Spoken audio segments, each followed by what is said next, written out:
ওর কোনো জি। কি করতো আপনার বাবা? আমার বাবা তখন আর কি আমার দাদার হোটেল ছিল, ওই হোটেলে থাকতো। আচ্ছা। আর এভাবে উনি গাড়ি চালাইতো। আচ্ছা আচ্ছা, ওকে। তো আমার বাবা যখন মনে করেন আমার বয়স 7 আর আমার ভাইয়ের বয়স এই ধরেন 2 কি 2.5 এরকম হবে, তখন আমার বাবা আমাদের ফালায় কি অন্য জায়গায় বিয়ে করে। আপনার বাবা? জি। আমার বাবা আমার মার অজান্তেই অন্য জায়গায় বিয়ে করে। যখন আমার মা জানতে পারে আর কি, তখন জিজ্ঞেস করে তুমি কি এটা করছো। পরে আর আমার মার বিয়ের পর থেকেই মনে করেন যখন আমি হইলাম, আমার ভাই হওয়া অবধি ঠিক ছিল, যখন আমি হইলাম এরপর থেকে আমার মারে মারধর। আচ্ছা। মারে তো অনেক মারধর করছে।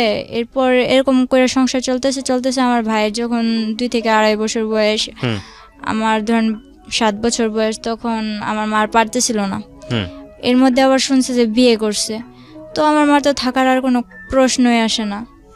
আমার মা আমারে আর আমার ভাইয়ের নিয়ে কিচ্ছু না বলে নানু বাড়ি চলে আসে।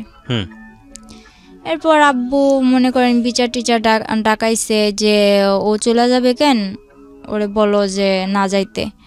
তো আমার মা বললো তুমি এরকম করছো, তুমি বিয়ে করছো, শাদি করছো, আমার তো এখন আর কোনো দরকার নাই। তারপর যাই হোক মা গেছিল, আমাদের নিয়ে গেছিল বাবার বাড়িতে। যাওয়ার পর মারে আবার অনেক মারধর করতো। আর মারধর করতো, যতবার মারধর করতো আমার ভাইটার অনেক আদর করতো, কিন্তু আমার সামনে রেখে মারধর করতো। তো আমার ভাই যখন মনে করেন অনেক ছোট ছিল, তো আমার ভাইও তেমন একটা খানা দানা ঠিক মতো পাইতো না, আর আমারে তো দেখতেই পারতো না আমার বাবা। তো আমার মা এসব সহ্য করতে না পারে আমার নানু বাসায় চলে আসে। নানু বাসায় চলে আসার পর ওই সময় আমার নানু অনেক গরিব ছিল, ওই ধানের মেলে কাজ করতো। আমার 2টা মামা আছে আর 3টা খালামুনি। তো আমার বড় খালামুনি অনেক আর কি জুয়া খেলে, এরকম হাজব্যান্ডের কাছে ওনার বিয়ে হয়েছিল। তো ওই খালু জুয়া খেলতো প্রায় সময়। আমার খালা এই বাসায় থাকতো, বেশিরভাগ নানু বাসায় থাকতো। আবার আমার মার কপালে এরকম হইলো। আর মেজু খালায়ও যদিও একটু আল্লাহ দিলে ভালো নামাজি কালামি ব্যক্তির কাছে বিয়ে হয়েছে, কিন্তু উনি বাবার বাড়ির কথা শুনতে পারতো না। তো উনি মোটামুটি শান্তিতে ছিল। তো আমার মা ভাবতো যে আমার বড় বোনটা এভাবে কয়েকদিন পর পর বাবার বাসায় এসব থাকে। আমার ভাই 2টা একটা মই চাষ গেছে। আচ্ছা। আর মই চাষ গেছে আমার মার আমার মা যেমন কিছু আমার বাবার সংসারে থাকতে টুকিটাকি যেগুলা রাখতো ওগুলা জমাইতো বাবারে না জানায়া। তো ওইভাবে জমাইতে যেমন অনেকগুলা টাকা কইরা মামার দিছে। তো মামা ওদিক থেকেও গেছে, মামা নিজেও কিছু জোগাড় করে গেছে। তারপর মনে করেন মামা মই চাষ, ছোট একটা খালা আছে, ছোট একটা মামা আছে, আর আমরা 2 ভাই বোন। এর মধ্যে বড় খালাও মনে করেন এই বাসায় থাকে, আমার মা ওই বাসায় থাকে। তারপর বড় খালার ঝামেলা শেষ করে বড় খালার বাসায় পাঠাই দিছে। আর আমার আম্মু বলতেছে, আমার আম্মু তখন কাঁথা সেলাইতো। আচ্ছা। কাঁথা সেলাই করে সংসার করতো, দর্জি কাজও জানতো, টুকটাক করতো। পাশের বাড়ি একজন বুদ্ধি দিল যে তুই বাইরে চলে যা। আপনার মাকে বুদ্ধি দিল? জি। তখন কি বাবার সঙ্গে থাকতো না আলাদা হয়ে গেছে? না, তখন তো আমার মা আলাদাভাবে আইসা পড়ছে। আচ্ছা আচ্ছা। মানে আপনারা কি মার সঙ্গে থাকতেন না বাবার সঙ্গে? মার সঙ্গে থাকতেন 2 ভাই বোন। এর মধ্যে আবার অনেক কিছু হয়েছে কি, যখন আমার মা আইসা পড়ে তখন 3 মাস পর আমারে আবার নিয়ে যাওয়া হয় আমার বাবার বাসায়। হ্যাঁ, আমার ভাইটা দুধের বাচ্চা, আমার ভাইটারে নিতে পারে না। তো আমারে নিয়ে যায়, নিয়ে বলতেছে যে তুই বাবার সাথে থাকবি না তুই মার সাথে থাকবি। আপনাকে জিজ্ঞেস করেছে? হ্যাঁ, কিন্তু কোনো দিন এতটা আদর করে নাই। আমার দাদু বাড়ির সবাই আমারে যতটা আদর তখন আমারে করছে যে তুই আমাদের সাথে থাকবি, মানে আপনাকে রাখার জন্য মূলত। কিন্তু আমার রাখতে পারে নাই। মানে আপনি ডিসিশন দিয়েছেন আমি মার সঙ্গে থাকবো। আমি ওদের কাছে বলছি হ্যাঁ থাকবো, যখন বলতাম যে না থাকবো না তখন রাইগা যাইতো আর কি, একরকম করতো আমার সাথে। পরে যখন বিচার বসলো তখন আমি বললাম আমি মার সাথে থাকবো। আপনি নিজে থেকেই বলেছেন? তখন কি স্কুলে যাইতেন? মানে ওই বয়স ছিল না? কয় বছর বয়স তখন? আমার বয়স 7 বছর। ও আচ্ছা, তার ক্লাস 1 2 তে পড়ার বয়স। পড়াশোনা করতেন? হ্যাঁ, তখন আমি 3 তে পড়তাম। ক্লাস 3 তে পড়তেন। তো আপনি যেটা বলছিলেন যে আপনার মাকে বুদ্ধি দিল যে বিদেশ চলে যাওয়ার জন্য। হ্যাঁ, তারপর ওই আমার মা কি করলো, আমার মা মামার জানাইলো যে আমি তো বাইরে যাবো, কিছু করতে পারবি কিনা। মামা ডাইরেক্ট বললো না। মা বললো আমার কিছু টাকা পয়সা লাগতো, এখন যদি তোরা না করে দেস তাহলে আমি কার কাছে যাবো, তোকে যে সময় প্রয়োজন ছিল আমি কি তোকে হেল্প করছি না আমার সংসারে থাইকা, এখন তোরা কিছু কর। তো আমার মামা ডাইরেক্ট না করে দিল। পরে আমার নানু বুঝাইলো যে দেখ তো মেয়েটা কই যাইব। এটা বুঝানোর পর মামাও কিছু দিল। তারপর হইলো যে মা এই কাঁথা সেলাই করা, দর্জি কাজ করা, মনে করেন 7-8 মাসে কিছু জোগাড় করলো। জোগাড় করার পরে মা এইসব দিয়া ওই সেন্টার টেন্টারে এদিক সেদিক যায় টাইয়া, মনে করেন কিছুদিন পর মা বিদেশ চলে যায়। তখন আমি 8-এ পড়ি। আচ্ছা, ঠিক আছে। তো আপনাকে রেখে যায় কোথায়? আমার নানির কাছে রেখে যায়। নানির কাছে রেখে যায়, ঠিক আছে। নানুর কাছে, নানির কাছে ছোট মামা ছিল বাসায় আর ছোট খালা ছিল। তো আর আমার ভাইটারে আর আমার নানির কাছে রেখে যায়। আমার মা যাওয়ার 3 মাস পর আমার নানি মারা যায়। ওহো। আমার নানি মারা যাওয়ার পরে মনে করেন এখন তো আমার ছোট খালাটা সংসার হাল ধরলো। আমরাও খুব ছোট ছোট ছিলাম তখন। আমার মাদ্রাসায় দিল, স্কুল থেকে আইনা মাদ্রাসায় দিল। তখন ক্লাস 5-এ পড়ি। 5-এ পড়া অবস্থায় মনে করেন এখন আমার সামনে পরীক্ষা, এর মধ্যে আমার নানু মারা গেছে। আবার বলতেছে আমার ছোট খালামণির বিয়ে ঠিক হয়েছিল, 40 দিন যাওয়ার আগে বিয়ে দিতে হইব, নয়তো 40 দিনের পরে 18 মাস যাওয়ার আগে বিয়ে দিতে হইব। এগুলো কি বলেছে? এগুলো আর কি আশেপাশের লোকজন, হ্যাঁ আশেপাশের লোকজন বলে যে মরার 18 মাস এগুলা বাছাবাছি করে আর কি ওনারা। তো এগুলা বলার পর কিছু করার নাই। নানির 40 দিন যাওয়ার পর 18 মাস যাওয়ার আগে আর কি 2 মাসের মধ্যে আমার খালামণিরও বিয়ে দিয়ে দেয়। তখন আমার কেবল 8 বছর, আমার ভাইটা 3 বছর। এরপর আমার নানু কি করবো, কিছু তো করার নাই। তো বড় খালার বড় মেয়ে যেটা আছে ওরে আনে, ও স্কুলে পড়তো, ও তখন এসএসসি দিছে, কলেজে ভর্তি হবে এমন সময় ওরা আইনা পড়ে। তো সংসারের হালটা ধরার পর মনে করেন কোনো মতে সংসারটা চলতেছে। তো হঠাৎ করে আমার ওই বোন মনে করেন কিছুর থেকে কিছু হইলে আমাদের দুনো ভাই বোন, আমার ভাইটা যে বাচ্চা, আমার ভাইটা কিন্তু এখন শুকায় গেছে, কিন্তু ছোটবেলা এত কিউট ছিল। আমার ভাইটার দেখলে সবাই যে না দেখবো ও আদর করতে চাইবো, এরকম মোটা টোটা ছিল। আমার ওই ভাইটার দিকে তাকায় ওর একবার মায়া হয় নাই। ও শুধু শুধু মারতো, কথা থেকে কথা হইলেই মারতো, আর আমার তো কোনো কথাই নাই। ওরে আনা হয়েছে এই সংসারের কাজ করার জন্য। আমার মা বিদেশ থেকে ওর জন্য এক্সট্রা খরচ দেয়। আমার মামারা বলে দেখ মুক্তি তোর যা লাগবো আমাদের বলবি, কিন্তু ও দুনো ভাই বোনের যাতে কষ্ট না হয়। তখন মনে করেন আমার বোনটা কিছু থেকে কিছু লেগে তো যা তোর বাবার কাছে যা, বাবার কাছে পাঠাইতো। বাবা বলতো আমার কাছে আসছোস কেন, ডাইরেক্ট আমার কাছে আসার কি দরকার, মার কাছে থাকবি মার কাছে যা। মাও মাঝে মাঝে ফোনে বলতো তোর বাবার কাছে যা দেখ কিছু বলে কিনা, ওখানে থাকতে পারিস কিনা, এরকম কিছু বলতো মা। তো আমার মা ক্লাস 8-এ পড়েন তখন আপনি? না তখন 5-এ পড়ি, পরীক্ষার সামনে। আচ্ছা। তো এরকম করতে করতে আর কি সারাদিন কাজ করতাম, শুধু আমি ক্লাসটা করার টাইম দিত আমারে, আর বাকি সময় শুধু ঘরের কাজ করতো। বাকি সময় ঘরের কাজ করতাম। এমন কি আমার নানা এমন একটা সময় গেছে, আমি বাচ্চা মানুষ, যদি আমি আমার নানার কাপড় কাচা না দিতাম আমার নানা পরিষ্কার জামা পরতে পারতো না। তখন আমি 5-এ পরীক্ষা দিব, 8-9 বছরে পড়ছি। এরপর মনে করেন আমি কোনো প্রাইভেট কোচিং টোচিং কিচ্ছু করতাম না। পরে পরীক্ষাটা দিলাম, এরকম করে পরীক্ষাটা দিলাম। এই সকালে উঠা কি আমি এত তাড়াতাড়ি কি থাল বাসনগুলো ধুইতে পারবো? ও রাত্রে 11টা বাজলো, আমি ঘরের মধ্যে পানি আইনা কলসের মধ্যে কইরা ঘরে পানি আইনা বলের মধ্যে নিয়ে ওই থাল বাসনগুলো ধুয়ে রেখে যেতাম। এরকম একটা অবস্থা ছিল। আশেপাশের নানুরা কি করতো, আমার কাছে আমার কথা বলতো, আর ওই আমার খালাতো বোনের কাছে আমার খালাতো বোনের কথা বলতো। আমারে বুঝাইতো দেখ মুক্তি তোদের সাথে এরকম করে, মুক্তি ভালো না, এটা ওইটা এরকম ভাবে চলবি ওইরকম ভাবে চলবি। আর মুক্তি আবারে বুঝাইতো যে এই দুটার বাপের বাড়ির কাছে, বাপের কাছে পাঠাস না কেন, রাখছস কেন তোদের কাছে, এরকম করে আর কি হালডি মারতো। তো বাসার মধ্যে আমার প্রায় 14টা, আজ তো মিল্লা 14টা নানি, একজনে এক কথা বলতো। তো ওই সময় বাচ্চা মানুষ ছিলাম, তো মনটাও প্রায় নষ্ট হয়ে গেছিল। পরীক্ষাটা দিলাম ইনশাল্লাহ। ওর বোন একটা, আমার খালাতো বোন আরেকটা, মুক্তির ছোটটা আমার সাথে পরীক্ষা দিছে। ওর থেকে ভালো ভালো নম্বর পাইছি। কিন্তু দুর্ভাগ্যবশত আমার শেষ পরীক্ষা যেদিন, ইসলাম ধর্ম পরীক্ষার দিন, আমার অ্যাক্সিডেন্ট হয়। ওকে। যে অটো দিয়ে গেছি ওই পুরো অটোটা অ্যাক্সিডেন্ট হয়, কিন্তু আমার বেশি হয়। আমার ডান হাতের এই আঙুলটা ভাঙা যায়।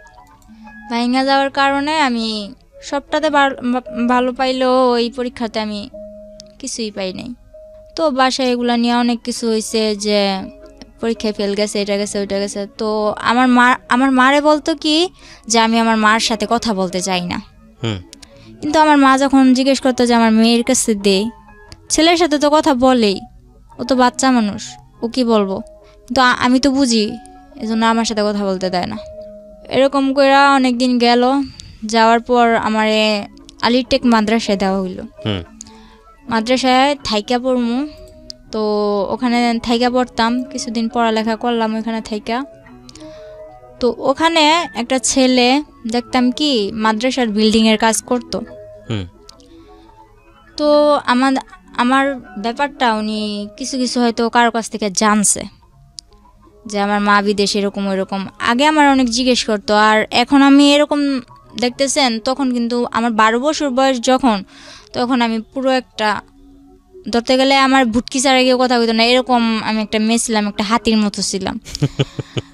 ধরতে গেলে আমার হাতি বলতো সবাই, এরকম ছিলাম। টমেটো বলতো, অনেক সুন্দর ছিলাম। পরে বলতেছে কার কাছ থেকে এগুলো শুনছে, আমার ফ্যামিলির ব্যাপারে শুনছে। শোনার পর আমার একদিন বলতেছে মাদ্রাসা থেকে বের হওয়ার পর 1 সপ্তাহ পর ছুটি নিয়ে বাসায় আসবো। বলতেছে যে আমি তো তোমার ফ্যামিলির ব্যাপারে সবই জানি। কে বলছে এটা? ওই ছেলেটার সঙ্গে আপনার কথা হতো? কথা হইতো না, কিন্তু পিছু রাখছে। আচ্ছা, কি নাম ছিল ছেলেটার? ফারুক। হ্যাঁ, ওই মিস্ত্রির কাজ করতো? হ্যাঁ। আচ্ছা, রাজমিস্ত্রি। হ্যাঁ। পরে ও আমার ডাকার পর আমি যখন গেলাম, বললো যে আমি তো এরকম এরকম তোমার সম্বন্ধে সবই জানি। তো বললাম তো আপনি জানেন আমার কি। আর আমার একটা স্বভাব ছিল কি, ছোটোবেলা যতই আমার মারধর করুক আর যতই যাই করুক, একটা অনেক গুরুত্বপূর্ণ আমার কথা বলতেছে, কিন্তু আমি ঘোড়ার মতো ফালাইতেছি। মানে আমার কোনো কেয়ার নাই সেদিকে না। তো উনি ওনার মতো বইলা গেছে, আমিও আইসা বসছি। এরপর আমার মা বিদেশ থেকে ছুটিতে আসে। ছুটিতে আসার ঠিক একদিন আগে আমার মামা 50,000 টাকা পাঠাইছিল। তো আমার নানা আবার কি করছে, ওগুলা ঘরে না রাইখা ওগুলো আমার খালামণি গো বাসায় রাখছে। আচ্ছা। আর আমার খালাতো বোন যেটা আছে, ওটা বড় খালাদের ঘর তুলবো, এজন্য গো বাসায় গেছে। তো আমি যেমন পারছি তেমন মনে করেন লবণ টবণ বেশি দিয়া শাক রান্না করছি। তো আমার নানা কান্না করে আর বলে যে মুক্তিরে তো আমি আনলাম, কিন্তু কোনো সায় পাইলাম না। তুই ছোট হইলো, তুই আমার যে লবণ বেশি দিয়ে হইলো ভাত মুখে তুলে দিতেছস, এটাই আমার কাছে অনেক। এগুলা বইলা নানা কান্না টান্না কইরা ওই লবণ ওলা শাক দিয়ে ভাত খাইয়া উঠা গেছে। তো নানাও বাজারে গেছে, বোনও ওনার বাসায় গেছে, বাড়িতে আমি একা। তো একটা ব্লেন্ডার দিয়ে আমি আমার মেজু খালাগো বাসায়, যেটা বর্তমানে সুখে আছে আমার মা খালাদের সবার কাছ থেকে বেশি, আমার ভাইটারে বলি যে এটা নিয়ে খালামণিদের বাসায় দিয়ে। তো আমার ভাইটা ওখানে গেছে। ভাইটা যাওয়ার পর আমার সাথে এরকম একটা বিশ্রী ঘটনা ঘটে আমি ভাবতে পারি নাই। হালকা শীত হালকা গরম, তো আমি লেপ নিয়ে শুয়ে আছি। এর মধ্যে 2টা লোক বোরকা পরা, মনে করেন বোট জুতা পরা, চশমা পরা, আর কি চেনার কোনো ক্ষমতা নাই, বলতেছে যে আইসেই চুলে ধরছে। চুলে ধরা মাত্র যখন আমি চিৎকার দিমু, তখন মনে করেন টিভির সাউন্ড পুরো 100। আর আমার এক নানা, পাশের ঘরের নানা, উনি ফুল সাউন্ড দিয়া বক্স বাজাইতেছে। আর আমাদের বাড়ির সবাই মনে করেন দাওয়াত খাইতে গেছে। তো এমন সময় আসছে ওই 50,000 টাকা করার জন্য। এখন আমার জিজ্ঞেস করতেছে চাবি কই। তো আমি বাচ্চা মানুষ, আমি কি করবো, আমার শুধু এতটুকুই কথা যে আপনারা কে, মুখ দেখান আপনারা কে। তখন আমি হাত দিয়ে অনেক কালাবালি করলাম যে আমি মুখটা দেখবো, কিন্তু ওনারা কি করলো, বললো যে হাতটা বেশি নাচে, তুই তো এমনি নাচুনি। তো পাশের একজন বলতেছে গলা ডাবায়া গদা গো, বুঝা নিব তো। এরকম বলার পরে আমি বলতেছি তোমরা কে, নিশ্চয়ই আমার চেনা কেউ, তোমার মুখ আমি দেখবো। বললো তোর হাত 2টা বেশি নাচতেছে। হাত 2টা বাইদা নিল। পরে পা দিয়া যখন আমি লাথি মারলাম, আমার মনে করেন থাপড়াইতে পুরো লাল বানাই লাইছে। পরে আমার টাইনা নিচে নামায়া পিছন দিকে এভাবে হাত দিয়া খাটের পায়ের সাথে আমার বাঁধছে। এখন পা দিয়া লাইতেছে দেখে বলে যে পাটা বেশি নড়ে, পাটাও বাঁচছে। শেষে বেশি রকম চিল্লাইতেছে দেখা বাড়িতে তো কেউ নাই, সুযোগ আরও ভালো পাইছে, আমার মুখটাও বাঁচছে। বাঁধার পর মনে করেন কিছুদিন আগে নানা নতুন ফ্রিজ কিনছে, ফ্রিজটার মধ্যে একটা দাম করে লাথি মেরে বলল কি যে সুখ বেশি হয়ে গেছে, ফ্রিজও আনছে করে। এটা বইলা ড্রয়ারটা ভাঙছে, কিছু পায় নাই। না পাওয়ার ফলে আমার 2-3টা লাথি মাইরা আমার পায়ে নুপুর ছিল, ওই নুপুরগুলা নেয় নাই, কিন্তু কানে যে দুলগুলা ছিল ওগুলা নিয়ে গেছে। কিছুদিন আগে আমার মা পাঠাইছে। তো এরকম করে নিয়ে যাওয়ার পর আমার মা আসার একদিন আগের ঘটনা এটা। পরে মনে করেন ওনারা চলে যাওয়ার পর অনেক কান্দা, ওনারাও দরজা দিয়ে বের হয়েছে, পিছনের দরজা দিয়ে বের হয়েছে, সামনের দরজা দিয়ে আমার এক আত্মীয় আমার দেখা চিৎকার দিয়ে আমার খুলছে। তো পুরা গ্রাম একটা হস্তনস্ত বিষয় হয়ে গেছে। পরে আমার মা আসলো, মা আসার পর মা একদিন পর আসলো, আমি অসুস্থ, আমার মারতে মারতে প্রায় অসুস্থ বানাই ফেলছে একেবারে। মা আসার পর এখন প্রশ্ন দাঁড়াইছে একটা, আমার কানের দুলগুলা নিল কিন্তু নুপুরগুলা নিল না কেন? এটা সবই আমার একটা নাটক। আচ্ছা, মা বলতেছে আপনার এটা সম্পূর্ণ নাটক? না, মা না। তাহলে মার কাছে বাড়ির সবাই বলতেছে, ওই আমার খালাতো বোন বলতেছে যে ওর এটা সম্পূর্ণ নাটক, আমি আমার বাসায় গেছি এই কারণে ওই নাটকটা করছে। ওর বাসায় গেছে ওদের ঘর তুলবে এজন্য, আমি কেন নাটক করতে যাব? এরপর মনে করতেছেন, তাহলে আমি বললাম যে আচ্ছা আমি যদি নাটকই করি, আমি আমার মুখ বাঁধতে পারবো, আমার পা বাঁধতে পারবো, কিন্তু আমার হাতটা বাঁধবো কি করে? আমি হাতটা যে পিছনে নিয়ে এইভাবে বাঁধছে ওটা তো আমার দ্বারা সম্ভব না। পরে বলতেছে তোর ভাইয়ের দিয়া করাইছস। তো আমার ভাই তো না না না, আমি এই কাজ করি নাই, আমি কেন করবো, আমি তো খালামুনিকে বাসায় ছিলাম। এখন আমার মা আসছে, আমার মার সামনে তো আমার মারতেও পারে না, কিছু করতেও পারে না, খালি চোখ রাঙায়। তো মা কিছু অনেকটা না বুঝতে পারলো, কিছুটা অন্তত বুঝতে পারছে। মা বললো যে মুক্তি কি হয়েছে, তুই এরকম করতেছিস কেন? কয় না কিছু হয় নাই। পরে বললো যে খালামুনি আমার জন্য আনছো কি? তোমার তো আমি চেন আনতে বলছি। তো আমার মা তেমন কিছু আনতে পারে নাই। ওই মুক্তি আপার আম্মু যেটা আমার বড় খালামুনি, ওনারই মাথায় পানি জমছে। তো ওখানে আমার মা 40,000 টাকা দিয়া দিছে। এরকম করতে করতে ওই আমার খালাতো বোনের চেনটা দিয়া দিল, তা তো ওনার মন বললো না। এরপর মনে করেন আমার মামা বিদেশ থেকে আসলো। মামা বিদেশ থেকে আসার পর বিয়ে করানোর জন্য আমার মা আর কি অনেক কিছু করলো, যে ভাই বিদেশ থেকে আসছে, ভাইয়ের বিদেশ আর পাঠামো না, বিয়ে করাই দিমু। তো মামা বলতেছে আমি বিয়ের পর বিদেশ যাবো। পর বলতেছে আচ্ছা ঠিক আছে তুই বিয়ে কর। তো আমার নানুদের পছন্দে আমার মামার বিয়েটা করানো হয়। বিয়ের 4 দিন পর, ঠিক 4 দিন পর আমার মামা আমার জন্য যে চেন আনছে, মোবাইল আনছে, মোবাইলটা তো আমার হাতে দেয়ই নাই, বলছে এটা তোর জন্য আনছি। ওই চেনটা আমার কাছে চাইলো যে মামা তোর চেনটা দে তো। বিয়ের 5 দিনের দিন আমার মামি আইসা এরকম করে চেনটা দেখায় যে দেখ, এই দেখো তোমার মামা আমার কয়টা চেন দিছে। তো এটা বলার পর আমি অনেক কষ্ট পাইছি, মারে কিছু বলি নাই, তো মা লক্ষ্য করছে। আর বিয়ের 5 দিন হয়েছে মাত্র, কিন্তু আমার মামি করতো কি, আমার মার নামে যেটা হয়েছে ওইটাও আমার মামার কাছে বলতো, যেটা না হয়েছে ওইটাও আমার মামার কাছে বলতো। তো বিয়ের 1 সপ্তাহ হয়েছে, 7 দিন। 7 দিনের দিন আমার মা বলল যে তুই তো চলে যাবি, তো আমি যে তোরে, আমার মা বাইরে থাকা অবস্থায় আমার মামারে 12 লাখ টাকা দিছিল। ওই আমার মামা আর কি আফ্রিকা যাওয়ার পথে মনে করেন দালালেরা বিক্রি করে দিছিল। তো টাকাগুলা দেওয়ার পর আমার মা বলতেছে যে ওগুলার কি করবি। তো এগুলা নিয়ে ওনাদের ভাই বোনেদের মধ্যে কি কথা কাটাকাটি হয়েছে আমি জানি না। আমার মারে অনেক মারলো। তখন সন্ধে মারতে মারতে আমার মার ভিতরে শুধু সেমিস্টার ছিল। আপনার ভাই মানে আপনার মামা? আমার মামা, আমার মার ছোট। ঠিক আছে, তখন যখন আমার মার এই অবস্থা করছে, বাহিরে কিন্তু অনেক লোক, চেনা অচেনা অনেক লোক। আমি যখন আমার ওন্নাটা আমার মার গায়ে দেই, তখন আমার মামা আমার দিকেও আকর্ষণ করে, হাত বাড়ায়। তখন আমার মা বলে যে দেখ তুই আমার যা যা করছস, আমার মেয়েটারে কিছু করিস না। এটা বলার পর আমার মামা একটা ইস্যু ধরলো কি, যে তোর মেয়ে তো ছেলেদের সাথে লাইন করে। তখন আমি বুঝতাম না কোনটা লাইন করা বলে আর কোনটা ফাইন করা বলে, এত কিছু বুঝতাম না। ছেলেদের বিষয়টা তখন আমার মাথায় ছিলই না। ওই কার থেকে শুনছে যে ওদিকের ফারুকের সাথে আমি কথা বলি, এতটুকুই। এরকম করে বলার পর আমার মা রাগের মাথায় হয়তো তোর যখন কেউ স্যাপ ফালাইব না তো তুই দেখাই দি। আপনাকে বললো? এই কথাটা আমার মা বলছিল, কিন্তু এখন আমার মা বলতেছে যে আমি এরকম কিছু বলিনি। যাই হোক, আপনাকে এটা বলার পর আপনি কি করলেন? পরে আমার মনে একটাই জিদ কাজ করতেছিল যে আমার মা আমার এটা বলছে, আমার মামা আমার মারলো, কেন মারলো, এই জেদটাই কাজ করতেছিল। তো একদিন ওই ফারুক কার থেকে জানি নাম্বার নিয়ে আমার মার মোবাইলে ফোন দিল। ফোন দেওয়ার পরে ফোনটা আমি রিসিভ করলাম। বলে কি করতেছো? আমি চকলেট খাইতেছি। আমার কথা উড়া উড়া, চকলেট খাইতেছি। পরে বলতেছে যে তুমি তো মাদ্রাসায় আসো না, কি ব্যাপার? পরে আমি বলতেছি যে আসি না আসি ওটা আমার ব্যাপার। পরে যখন আমার মা চিল্লাচিল্লি করতেছে, মা কান্নাকাটি করতেছে, এটা দেখে বলতেছে কয় আসো চলো আমরা একদিন ঘুরতে যাই। তো আমি কই আমি তোর লগে কই ঘুরতে যাম? তুই কি আমার বিয়ে করবি? তুই কি আমার বিয়ে করবি যে তোর সাথে আমি ঘুরতে যাবো? উনি কি তুই তো করে করতেন নাকি ঘটনার পরে তুই করলেন? তুই করেই বলতেন? না, ওরা আমি তুই করে বলতাম। আচ্ছা, তারপর? পরে বলতেছে হ্যাঁ তোমায় আমি বিয়ে করবো।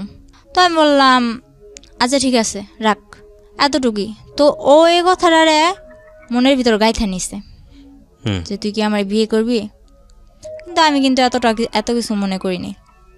এরপরের দিন 14ই ফেব্রুয়ারি, ঠিক আছে, ওই দিন 14ই ফেব্রুয়ারি ছিল। মাদ্রাসায় তেমন কোনো অনুষ্ঠান ছিল না, কিন্তু আর কি বান্ধবীরা একরকম জামা পরা, তারপর হইলো যে সব একরকম ড্রেস পরা কিছু একটা আর কি খাবার দাবারের আয়োজন করবো এরকম।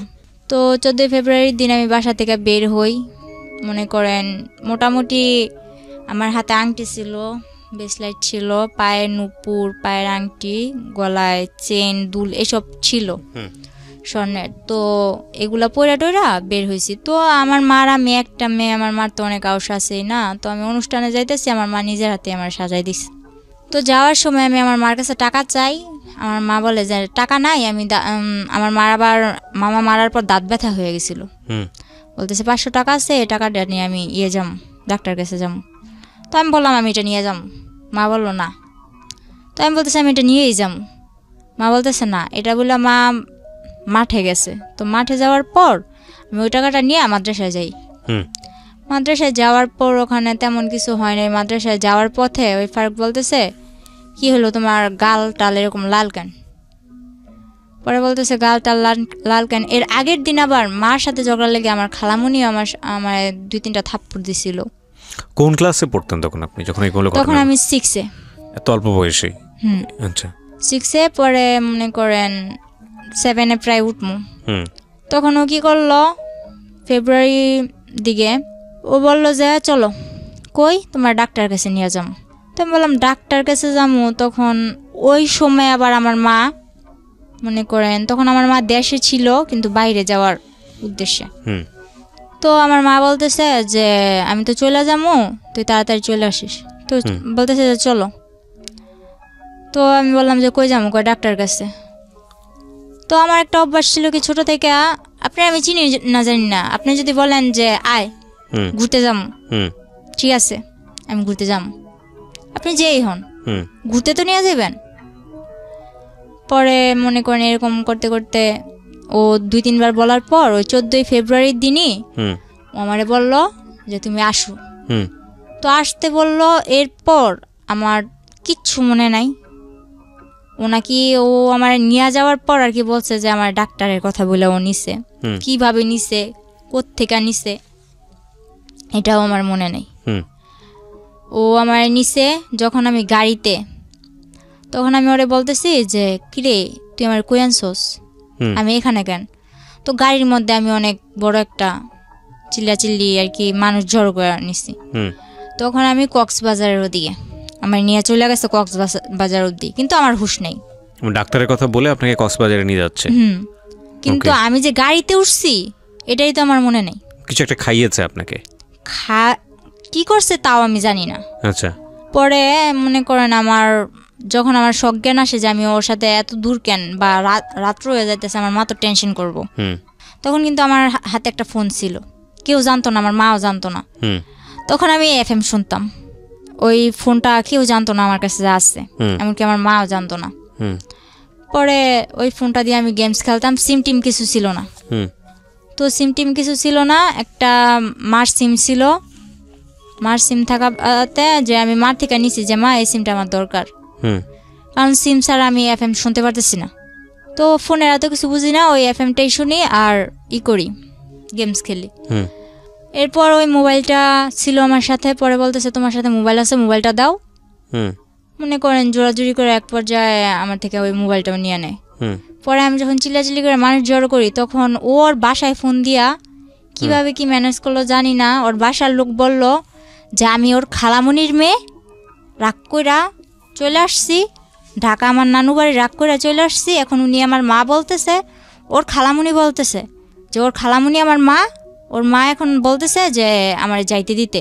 আমি একটু পাগলা টাইপের, আমার কিছু মনে থাকে না, তো আমার জিজ্ঞেস করতেছে তোমার বাড়ি কই। তখন আমি এটাও বলতে পারতেছি না যে আমার বাড়ি কই। মানে এটা কোথায় নিয়ে গেছে আপনাকে?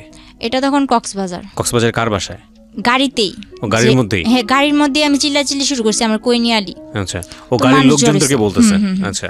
পরে এক পর্যায়ে ওর গাড়ির লোকগুলা ছেড়ে দেয়।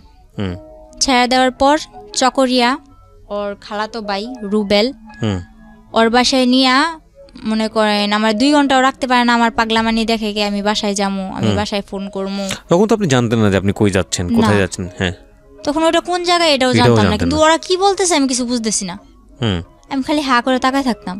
তো এক পর্যায়ে ওর মামাতো ভাই আর মামাতো ভাইয়ের বউ আমার বুঝাইলো, দেখো সামনে ওই পুলিশ ক্যাম্প দেখছো, যদি এখন তুমি এমন করো তাইলে মনে করো বলবে যে তুমি কোত্থেকে আইসো না আইসো, তোমার এদিক থেকে ধরে নিয়ে যাইয়া ওদিকে অনেক মারপিট করবো। ও আমার কি করলো, এইসব বুঝাই টুজায়া বললো যে চলো আমরা বিয়ে করবো। তো আমি বললাম বিয়ে কয়ে কারে, আমি এসব বুঝি না, আমি বাসায় যাবো। আচ্ছা ঠিক আছে, তাহলে তুমি এক জায়গায় চলো, ওই জায়গা থেকে কাজ শেষ হইলে তুমি তোমার বাসায় যাইবা, আমি নিজে নিয়ে দিয়ে আসবো। তো এদিক দিয়ে আমার বাড়ির সবাই হয়রান, আমার মা ও বিদেশ টিদেশ যাওয়া বাদ, আমার মেয়ে কই। এদিক দিয়া মনে করেন আমার নানার ছোট ভাইয়ের ছেলে যারা আছে ওরা অনেক প্রভাবশালী, এলাকার মেম্বার চেয়ারম্যান, ওরাও মনে করেন কেস টেস কইরা মনে করেন একরকম অনেক কিছুই করছে আমার জন্য। পরে ওরে বলতেছে আমি বাসায় যাবো, এর মধ্যে আমার কিছুতেই বাসায় যেতে দিব না। পরে নিল কাজী অফিসে, তো আমি বুঝতে পারি নাই যে এটা কাজী অফিস। কয়েকটা লোক আসলো, ওর মা, ওর বাবা, ওর মামা, ওর আরো 2-1 জন আত্মীয় ওখানে সবাই উপস্থিত ছিল। তো আমার যে সময় বিয়ে হয় তখন কিন্তু আমি হাফ প্যান্ট পরি, এরকম অবস্থা। তো বিয়ে করে আপনাকে, জোর করে আপনাকে বিয়ে করে। আমি ওর খালাতো বোনের সাথে খেলি, ওখান থেকে ডাক দিয়ে আমারে মনে করেন ও আমারে বিয়ে করে, কিন্তু আমি বুঝতে পারি না ওরা কি বলতেছে, এটা তো আমি বুঝি না। তো সবাই মিলাদ পড়তেছে, আমিও মনে করেন মোনাজাত ধরে মিলাদ পড়তেছি। আমার মোনাজাত ধরতে গেল, আমি মোনাজাত ধরলাম, আলহামদুলিল্লাহ বলতে বললো, আমি আলহামদুলিল্লাহ বললাম, কবুল টবুল কিছু না, শুধু আলহামদুলিল্লাহ। এরপর সবাই মিষ্টি খাইতেছে, আমিও চাই মিষ্টি নিলাম, খাইলাম, কিন্তু এটা যে আমার বিয়ের মিষ্টি আমি জানি না। তো এর পরের দিন যখন মনে করেন ওরে আর আমার এক রুমে থাকতে দেয়, ওর খালাতো ভাইয়ের বউ, ওর মাও আমারে বুঝায়, তখন আমি বললাম মানে কি, আমি তো থাকবো না। এরপর আমার অনেক কান্নাকাটির পর আমি আমার বাসায় যাবো, আর কিছু জানি না, ব্যাস এতটুকুই। পুরো একটা বিশৃঙ্খলা করে লাইছি, পুরো পাগল বানাই লাইছি। পরে বললো যে ও তো তোমার বিয়ে করা স্বামী, এখন যদি তুমি এরকম করো তাহলে তো তোমার পুলিশে দেওয়া হইব, তুমি স্বেচ্ছায় বিয়ে করছো, এখন তুমি এরকম করতেছো। তো আমি বললাম আচ্ছা, আমি যতটুকু জানি বিয়ে করতে আমার বাবার নাম লাগবো, মার নাম লাগবো, এগুলো কোথায় পারলি? আমার তো বিয়ে করছোস, কিন্তু এগুলো কোথায় পাইলি? পরে দেখলাম কি একটা ভুয়া, তখন আমার বয়স কেবল 12, অথচ আমার বয়স দিছে 22-এর উপরে। একটা জন্ম নিবন্ধনের কার্ড বানাইছে, গ্রামের নাম ও যেমন আমার গ্রামের নাম কুলকেতচর, কিন্তু ওখানে কুলকেতচর, আলিটেক এরকম করে আর কি অনেক ভুল। একটা জন্ম নিবন্ধনের কাগজ বানায়া কাবিন টাবিন কইরা 3 লাখ টাকা কাবিনে আমার বিয়ে করছে। 5 লাখ টাকা কাবিন, 3 লাখ টাকা উসুল, 2 লাখ টাকা বকে, এরকম ভাবে আমার বিয়ে করছে। বিয়ে করার পর আমি বললাম এসব তো আমি মানি না। পরে আমারে মনে করেন অনেক বুঝায় টুজায়া বললো যে কি করবা। তারপর বললো আচ্ছা তুমি ওর সাথে থাকো, থাকার পর কয়েকদিন পর তোমরা আবার তোমাকে বাসায় চলে যাবা। আচ্ছা ঠিক আছে, ওর সাথে থাকলাম। মনে করেন ওর সাথে থাকার পর আমার প্রথম রাতেই মনে করেন আমি 1 সপ্তাহ হসপিটাল, আমার অবস্থা খারাপ। প্রথম যেদিন ওর সাথে এক ঘরে ছিলাম তখনই মনে করেন আমি 1 সপ্তাহ হসপিটাল। তখন ওর মা বাবা কি করলো, বললো যে আচ্ছা ওই বাসায় থাকা লাগবো না, তোরা তোর বোনের বাসা ওরে নিয়ে চলে যা। তো আমার ননাসের বাসাটা পাহাড় অঞ্চলে ছিল, ওখানে ছিলাম। থাকার পর ওখানেও কয়েকদিন থাকার পর আমার শ্বশুর বলল ঠিক আছে এবার আমি গ্রামের কিছু মানুষ জানাইয়া বউরে ঘরে তুলে নিয়ে আসি।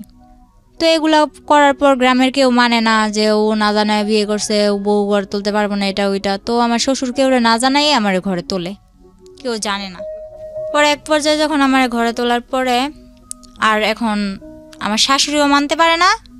আমার ননদ যেটা, আমার 7টা ননাস, 5টা ননাস, 2টা ননদ, 1টা ভাসুর। তো এরপর মনে করেন ওরা আমার মানে না। যখন ওরা কেউ না মানে তখন আমার শ্বশুর আর ও আমার অনেক সাপোর্ট করে। তো আমার বিয়ের 19 দিনের দিন ও আমার ফোন করতে দিছে আমার বাসায়। যখন আমি ফোন করছি তখন তো আমি দুনিয়া পেয়ে লাইছি, এই বুঝি আমার নিয়ে যাইব।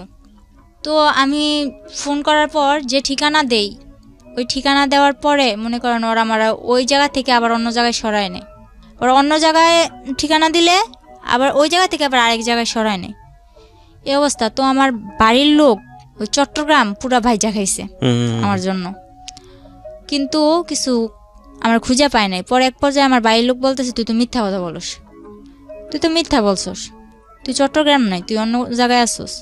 পরে আমার বাড়ির লোকেরও আর বুঝাইতে পারলাম না, সবাই এক পর্যায়ে। আর আমার গ্রাম এমনকি আমার মাও জানে যে আমি প্রেম কইরা লাইন কইরা চলে গেছি। ওই যে ঝগড়া হয়েছে, মামা এই কথা বলছে, ওই মামার কথা ধরে আমি প্রেম করছি, প্রেম করে চলে গেছি। সবাই যখন জানে আমি প্রেম করে চলে গেছি, সবাই আমার কথা এই কথাটা বলে। তো মাইনা নিলাম, আচ্ছা যাও আমি প্রেম করে বিয়ে করছি, এখন কি করবো বলো। পরে এর মধ্যে জানি যে বুঝতে পারলাম আর কি আমার শরীরটা বেশি একটা ভালো না, কিছু খেয়ে পেটে রাখতে পারি না, আর মাথাও ঠিক মতো উঠাইতে পারি না। তো পরে শুনলাম যে আমি প্রেগনেন্ট। তখন তো মনে করেন আমার উপর আসমান জমিন কিভাবে ভাঙ্গা পড়ে, এরকম একটা অবস্থা। এরপরে ওরে বললাম, ওরে বলার পর ওর মা আর ওদের বাসায় নিয়া চালের বস্তার উপরে ফেলায় আমার মায়ের এই বাচ্চা নষ্টই করতে হইব, নষ্ট করতে হইব মানে নষ্ট করতে হইব। আমার এক বান্ধবী বলল, ওর সাথে আমি ফোনে যোগাযোগ করলাম। কত বয়স ছিল তখন বাচ্চাটার? তখন আমার বয়স ছিল, বাচ্চাটার বয়স 2 মাস। তারপর পরে মনে করেন আমার বান্ধবী বলল যে বাচ্চাটা নষ্ট করিস না, সব কিছুর দায় দিতে পারবি আল্লাহর কাছে। ফারুক তখন কি করতো? তখন ও হোটেল চালাইতো। ইন দ্য মিন টাইম কি আপনার বাড়ির সঙ্গে যোগাযোগ হয়েছে, কথাবার্তা হয়েছে? হ্যাঁ হয়েছে। মেনে নিয়েছে বাড়ি থেকে? আমার বাড়ি থেকে তো কেউ মাইনা নেয় না। আমার বাড়িতে শুধু ক্লাসে পড়তেন তখন আপনি? তখন আমি ক্লাস 7-এ পড়েন। ওকে। ফারুকের সাথে আপনার বয়সের পার্থক্য কত ছিল? ওর আমার যখন 12 থেকে 13, ওর তখন 20। বাচ্চা নষ্ট করার প্রসঙ্গে আসছিল। তারপর অনেক মারধর করলো। তখন আমার বান্ধবীর কথা শুনে আমি বাচ্চাটা নষ্ট করলাম না। তো বাচ্চাটা নষ্ট করলাম না ঠিকই, কিন্তু বাচ্চাটা নিলে যে আমার কি হইব ওইটা তো মাথায় আসে নাই। শুধু ওই যে বলছে যে এটা আল্লাহর কাছে দায় দিতে পারবি না, এটা বলার পর আমি নষ্ট করলাম না। আমার মারে ফোন দিয়ে বললাম, মা আমার এসে নিয়ে যাও। তখন যখন আমি বাচ্চা নষ্ট করতে না চাইলাম তখন বলতেছে ওরা, আচ্ছা ঠিক আছে আপনাদের মেয়ে আপনারা এসে নিয়ে যান। এটা বলার পর আমার মা আর আমার আপন মামা যারা, তারা এখন কি করছে, এই যে বললো যে আমি প্রেম করে ভাইগা এসে পড়ছি, এজন্য আমার মারে ঘর থেকে মাইরা তারাই দিছে, আবার মারছে। আমি চলে যাওয়ার পর আবার মারছে, মাইরা আমার মারে ঘর থেকে বের করে দিছে।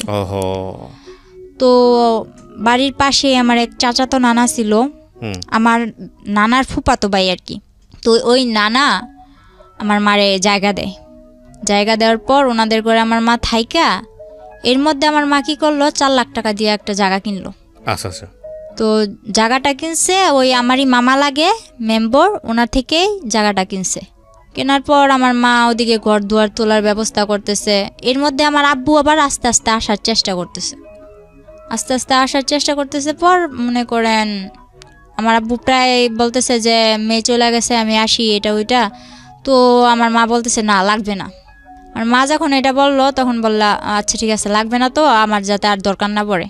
তখন বললো আচ্ছা ঠিক আছে, তোমার দরকার না পড়লে নাই, তুমি আইসো না।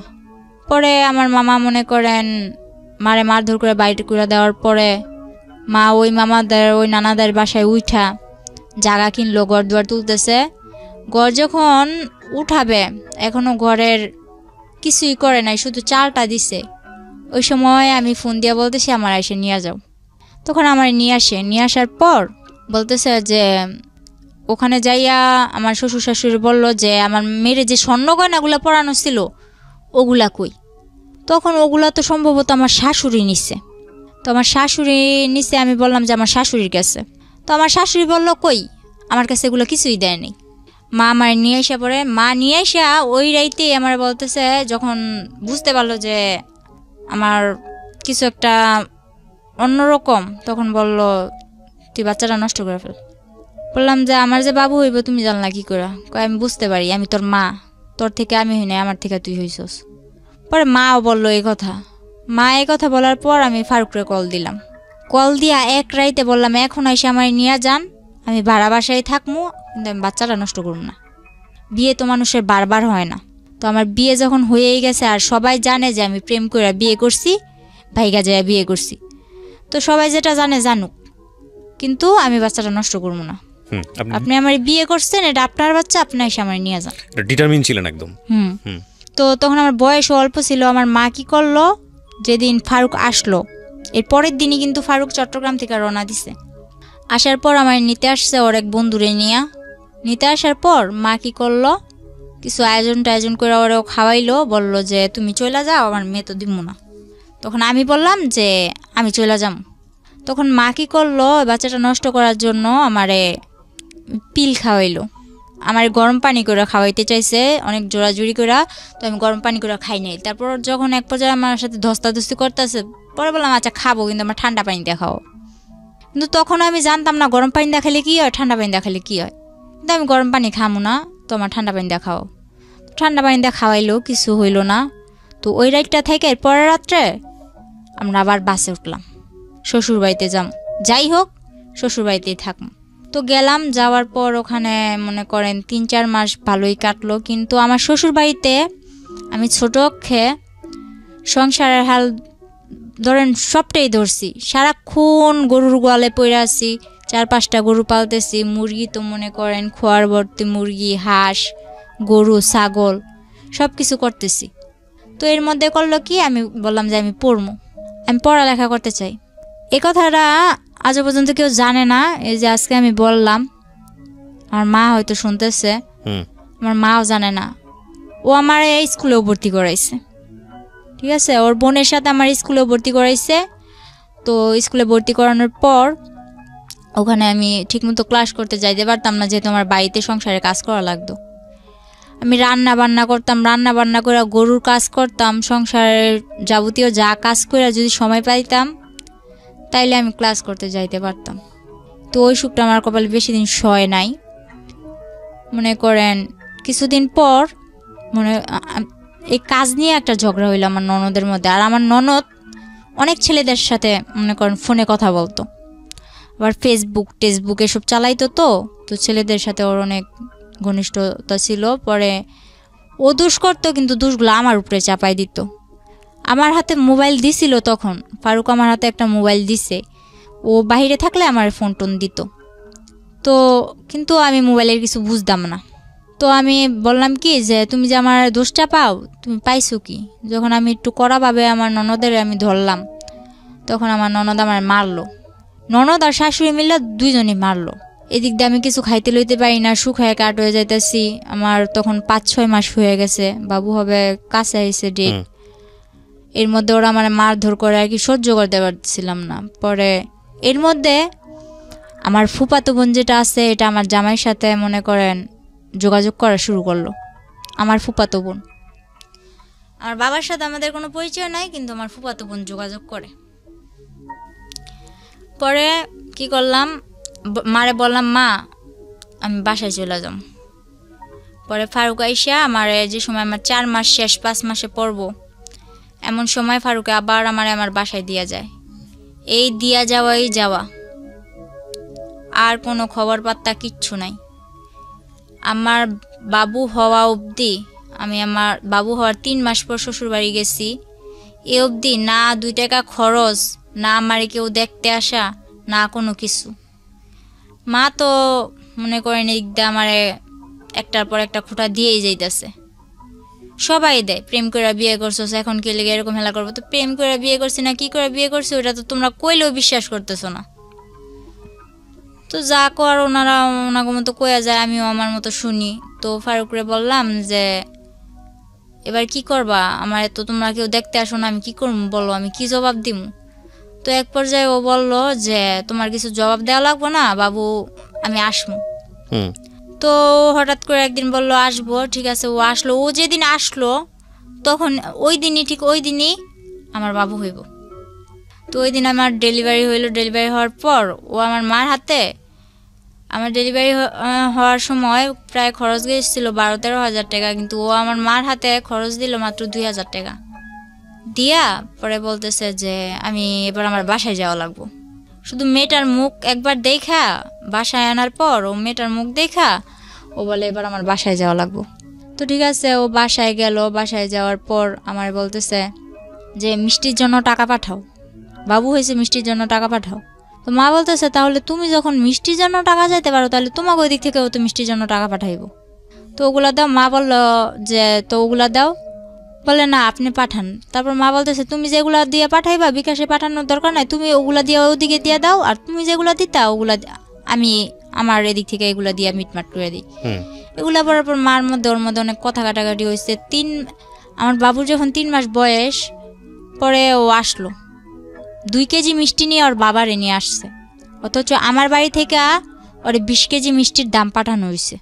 পরে ওর বাবার নিয়ে 2 কেজি মিষ্টি নিয়ে আসছে। আর ভালো কথা, আমার মা যা আপ্যায়ন করা লাগে করছে। করার পর আমারে আর আমার বাবুরে ওদের কাছে দিয়া দিছে যা লাগে, মনে করেন দোলনা থেকে শুরু করে আমার বাবুর যা লাগে, আমার যা লাগে আপনার সামনে দিয়েছে।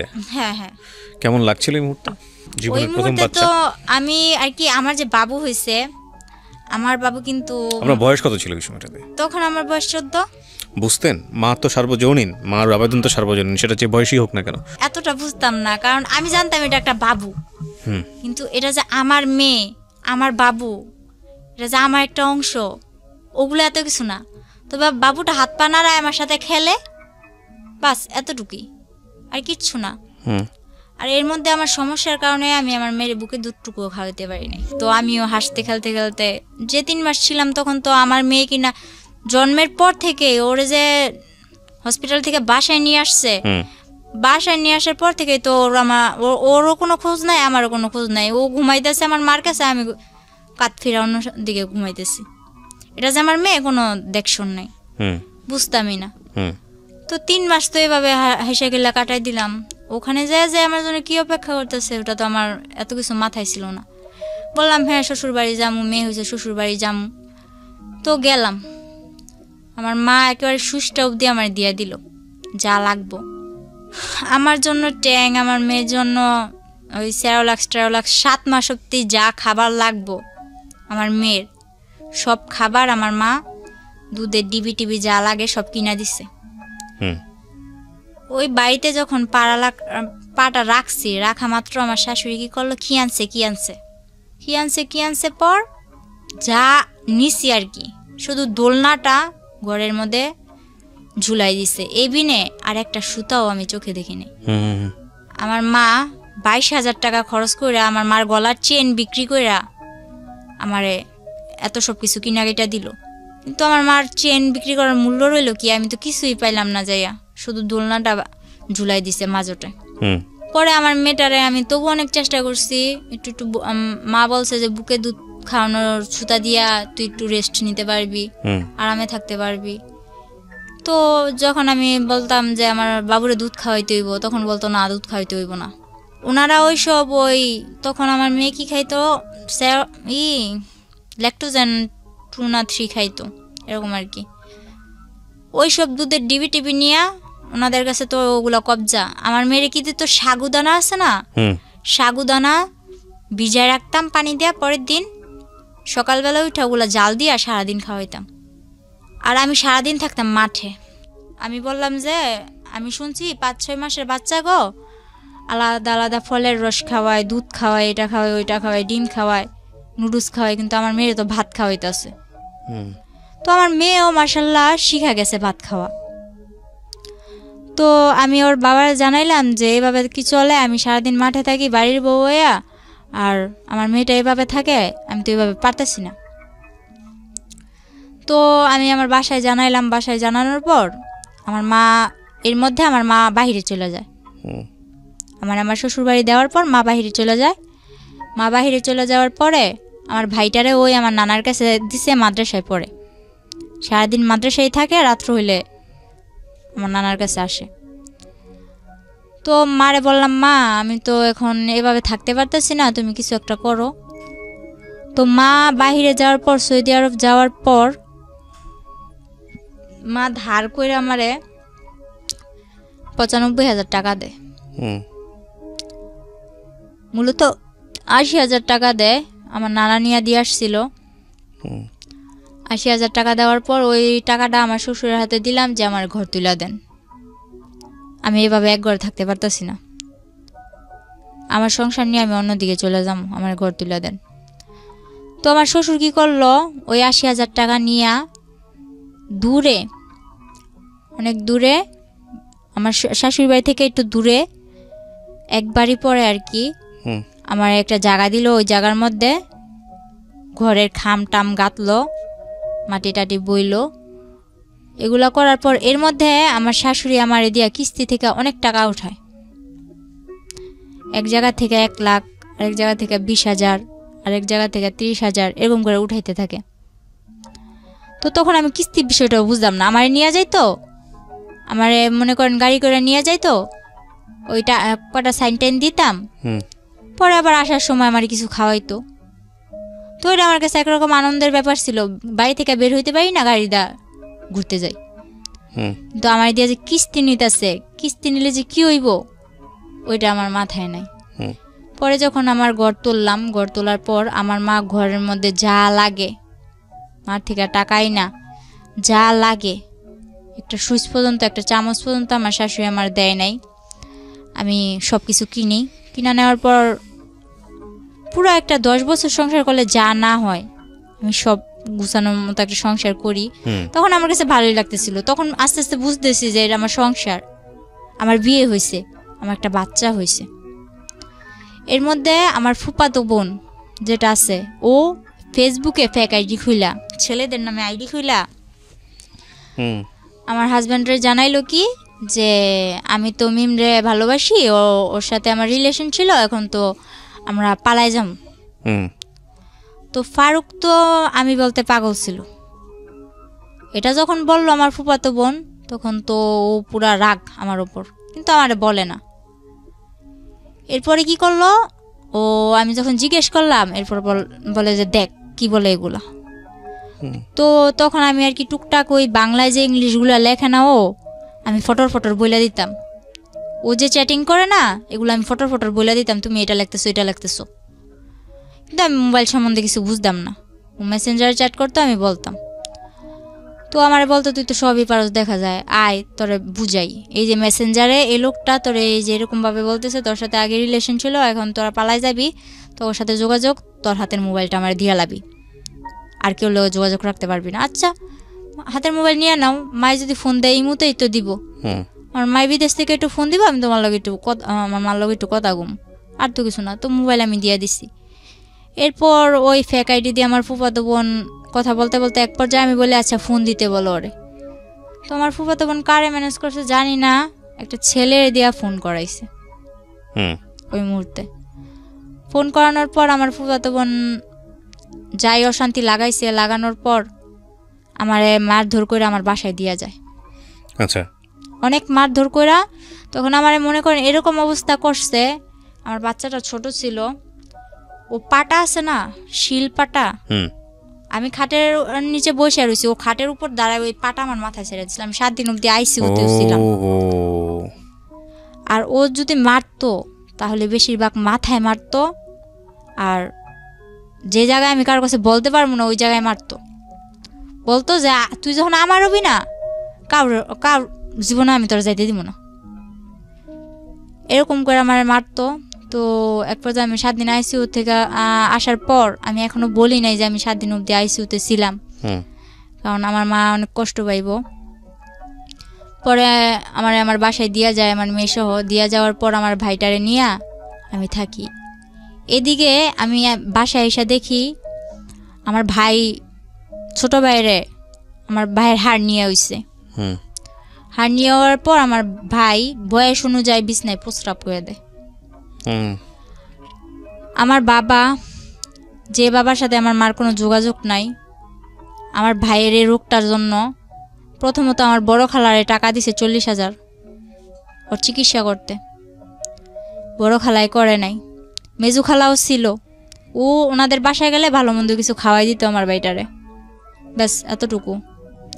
আর ছোটো খালারে বিয়া দিছে, ছোটো খালায় তেমন একটা আমাকে করে না। বড় মামার বউ আইছে, বড় মামায় তো বউর কথায় ওঠে আর বসে। নানার কাছেও টাকা দিছে, নানাও চিকিৎসা করে নাই। শেষে না পাইরা আব্বুরে মায় কল দিছে, নাম্বার জোগাড় কইরা কল দিয়ে বলতেছে যে আমার ছেলে অসুস্থ, আমার ছেলের চিকিৎসা করো। আব্বুরেও টাকা দিছে মায়, মোটা অঙ্কের টাকা দিছে সবাইরেই, কিন্তু কেউ চিকিৎসাটা করে নাই। আমি যখন চলে আসার পর আমার মা আমার হাতে কিন্তু টাকা দেয় নাই। ওই মাসে যা লাগবো, ওই বললাম না যে আমার একটা মামা মেম্বার ছিল, ওনার কাছ থেকে মাসে 2-1 হাজার টাকা আনতাম, মনে করেন মোবাইল খরচ, তারপর হইলো যাইয়া এভাবে কিছু টুকটাক খাইতে মন চাইলে এসবের জন্য। আর বাজার যা করা লাগতো বাজারে ফোন দিয়ে কয়ে দিতাম যে রসুন মোম্বার এগুলো পাঠাইতে কইছে, ওনারা পাঠাই দিত। মাঝে মাঝে আমি যাইয়া নিয়ে আসতাম। তো এর মধ্যে আমার বাড়িতে একটা উঠলো কি যে এই মেয়ে কেন এই বাড়িতে থাকবে, ও তো ভাইগা চলে গেছে। তো আমি যা করি ওই মেম্বরের জানাই করি, মেম্বরের কথা ছাড়া আমি উঠি বসি না। কিন্তু গ্রামের মানুষ আমার নামে আজে বাজে কথা বলা শুরু করলো। তো আমার ওই যে বললাম না এর আগে আমার একটা রোগ হয়েছে, ওই রোগটা আবার দেখা দিচ্ছে। আমার বাবু হওয়ার 1 বছর পর আবার দেখা দিল। দেখা দেওয়ার পর ওই রোগটা নিয়ে আমি অনেক দৌড়াদৌড়ি করতেছি, কবিরাজ বাড়ি, ডাক্তার কাছে, নারায়ণগঞ্জ ডাক্তার, ঢাকা এসে দৌড়াদৌড়ি করতেছি।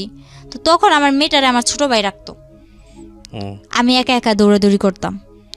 তো সবাই বলতো এ মেয়ে তো আবার কোনো ছেলের সাথে চক্কর আছে, নয়তো এত রাত্রে এ মেয়ে বাড়ি ফিরে, রাত বাজে 8টা, এই 8টা বাজে এই সকালবেলা যায়, 8টা বাজে আসে, বা বিকালবেলা যায় রাত্রে 8টা বাজে আসে, এসব বলা বলি করতো।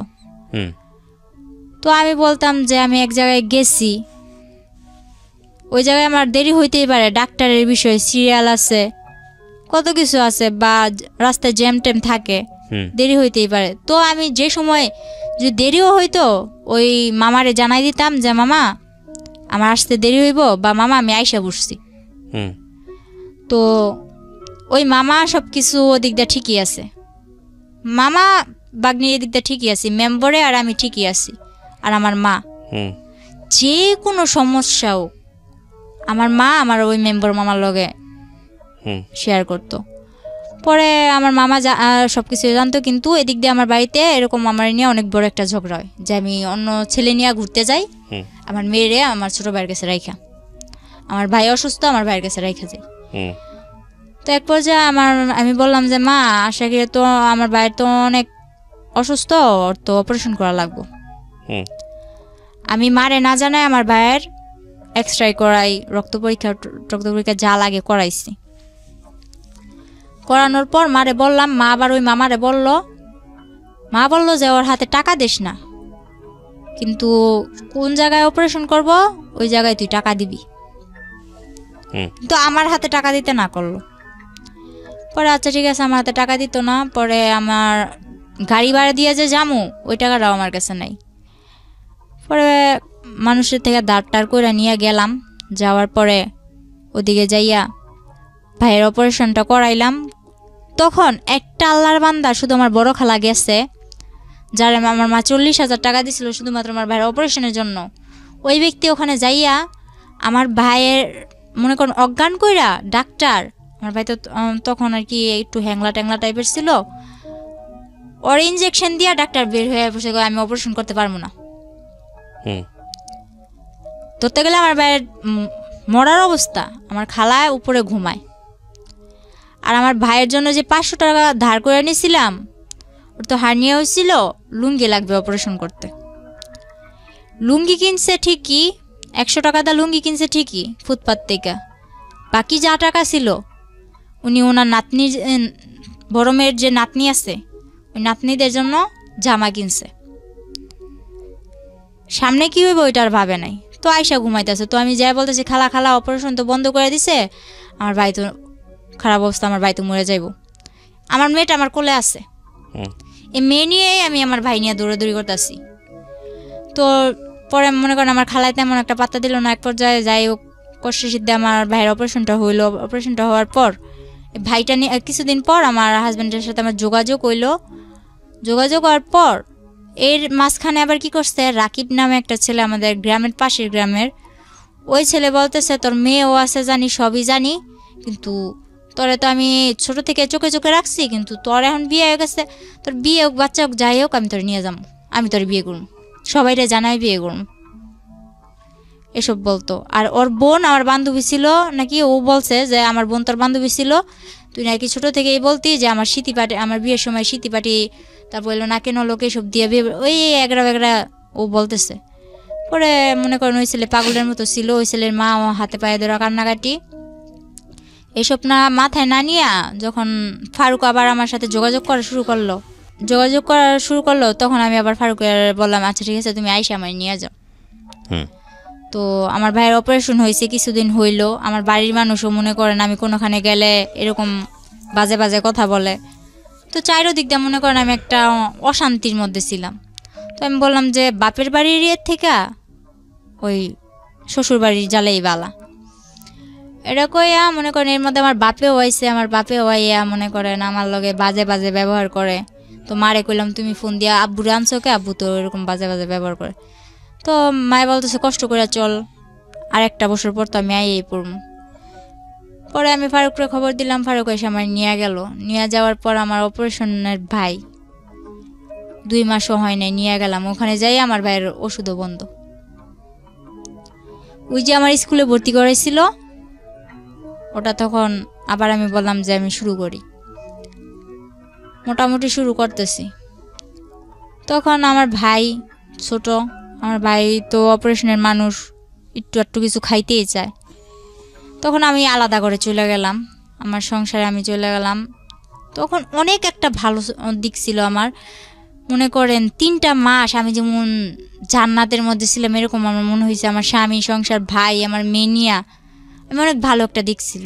ফারুক পরে 3 মাস পর কি হইলো, ওর মা ওরে কি বুদ্ধি দিছে জানি না, 3 মাস পর ও হঠাৎ একদিন রাত্রে আমার ভাই বলতেছে যে আপু তোমার ঘরে কারেন্ট গেছে, গরম লাগতেছে, আমি তোমার শ্বশুর ঘরে যাই শুই।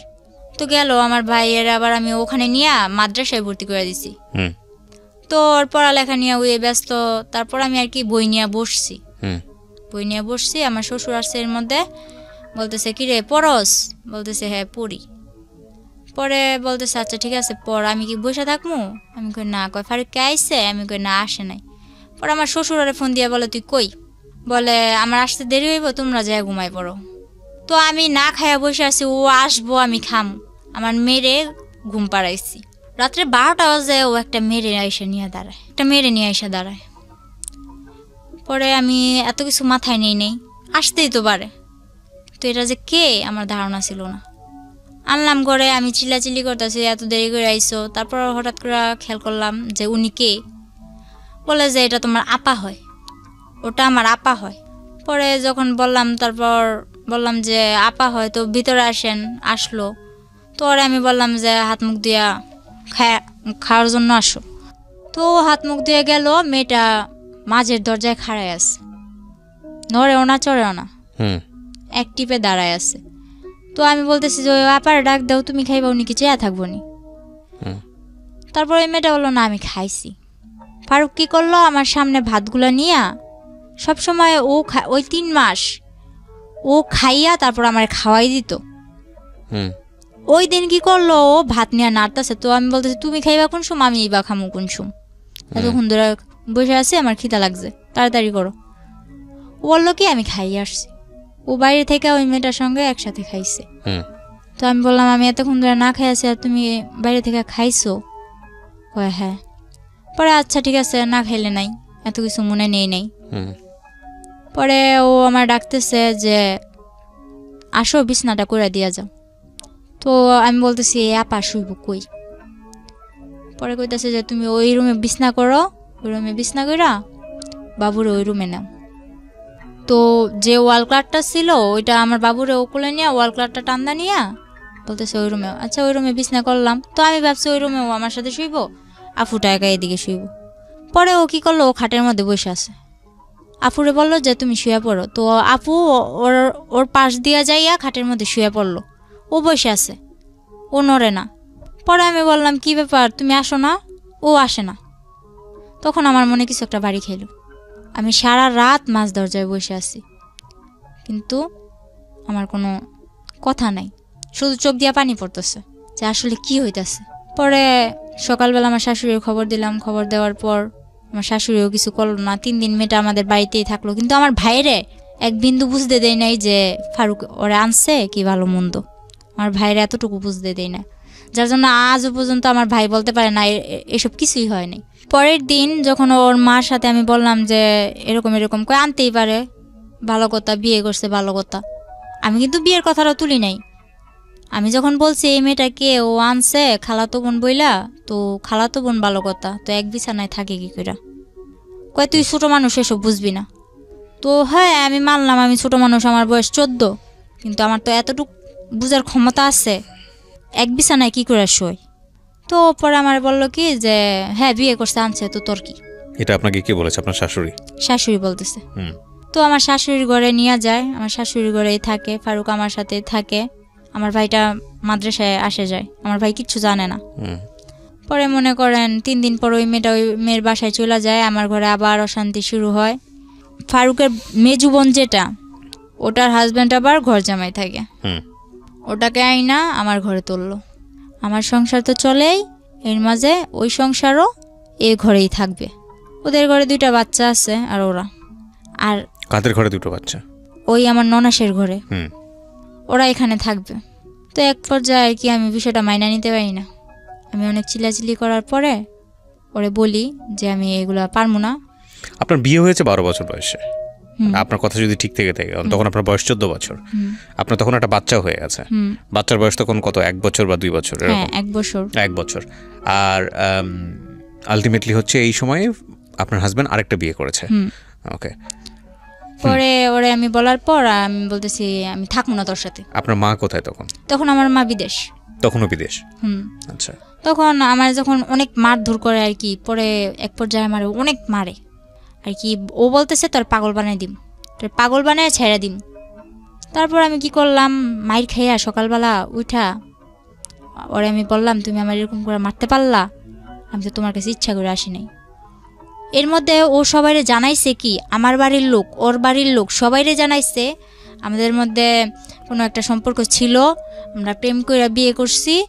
এই আমি ওর কাছে ওই চট্টগ্রাম গেছি, কিন্তু ও আমারে আনে নাই। ও জানাইছে এরকম, যাতে করে আপনি আর ফ্যামিলিতে ব্যাক করতে না পারেন। হ্যাঁ ও এরকম জানাইছে যে আমি চট্টগ্রাম গেছি ইচ্ছা কইরা, স্বইচ্ছায়, ও আমারে নেয় নাই। আমার ফ্যামিলিতেও এটা বুঝাইছে, ওর ফ্যামিলিতেও এটা বুঝাইছে। তো আমি যখন ওর ভাত খামু, ওর সংসার করমু, আমার ভিতরে এত কিছু ছিল না যে হ্যাঁ আমি ওর কথাটা 2 করমু। আচ্ছা ঠিক আছে, ও যা বলছে এটাই সত্যি, আমার সত্যি মিথ্যার প্রয়োজন নেই, এটা ভাইবা আমি ওরে আর কিছু বলি নাই। আমার বাড়ির লোকেরা তারপরে কি হলো, আপনার কি করলেন আপনি? হ্যাঁ পরে মনে করলেন আমার বাড়ির লোকেরা সত্যি কিছু বলি নাই। ও আমার অনেক মারার পর আমি যাই কেস করি, একটা কেস করলেন। আমি জানি না ওইদিকে রাস্তাঘাটও চিনি না। মাইর খাইয়া সকালবেলা আমার ভাইটার আর আমার মেয়েটারে না খাওয়া অবস্থায়, এর মধ্যে এই মারামারির মধ্যে ও আমার 1 মাস না খাওয়ায় রাখছে। হ্যাঁ, তো আপনি 1 মাস তো না খেয়ে থাকতে পারেন না, মানে খাওয়া দাওয়ার কোনো রুটিন ছিল না? আসলে রুটিন বলতে কি, ও আমার টোটালি কোনো কিছু খাইতেই দেয় নাই। ওই পাশের যে ঘর ছিল না, উনি টিনের ঘর ছিল, তো আমার টিন কাইটা নিচ দিয়া খাবার দিয়া যাইতো, কিন্তু আমার শাশুড়ি জানতো না। ওইটা খেতেন আপনি? ওটা খাইতাম। তো পরে আমার ভাইয়েরও ওটা খাওয়াইতাম, আমার মেয়েরও ওইটা খাওয়াইতাম। পরে যখন ওনারা জানতে পারলো যে উনি আমার এরকম করে খাবার দেয়, ওনার উপরে কিন্তু অনেক চাপ সৃষ্টি হয়েছে। কে ছিল উনি? উনি কেউই ছিল না, ওদিকেরও কেউ ছিল না, কিন্তু ওখানে যায় জায়গা কিনছে, জায়গা কিনে বাড়ি করে, আপনাদের প্রতিবেশী আর কি। হ্যাঁ। তো আপনি যেটা বলছিলেন যে আপনি পুলিশের কাছে গেলেন, মামলা করলেন, কিভাবে করলেন?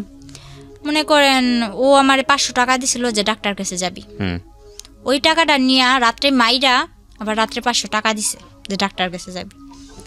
আমার যে তুই আমার প্রত্যেকবার মারস, এবার আমি তো কোনো কিছু করি না, এবার আমি কিছু করবো। প্রতিবার যখন আমার মারে, আশেপাশের লোকজন আমার বলে যে তুই ওর ভাত খাইস না, ওর সংসার থেকে চলে যা।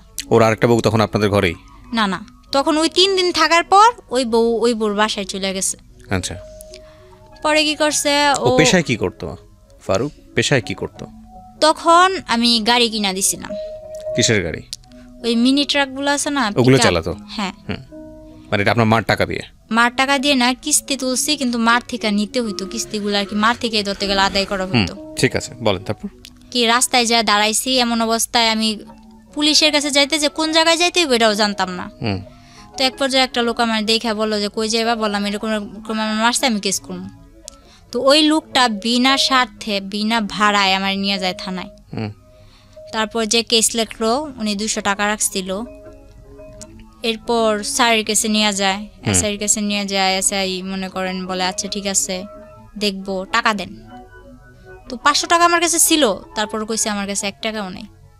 আমি এরকম রাস্তার মধ্যে আসছি, এক ব্যক্তি আমার নিয়ে এসে, আমি এতটুকুই, এর বেশি আমার কাছে আর কিচ্ছু নেই। এটা শোনার পর যে কেসটা লেখছে, উনি চোখের পানিগুলো ছাইড়া দিল। এরপর মনে করেন আমি বললাম আপনি আমার কেস যদি নেন, যদি মায়া লাগে, যদি আপনার ঘরে মেয়ে থাইকা থাকে তো নেন, আর যদি না নেন তাহলে কিছু করার নেই, আমি চলে যাই।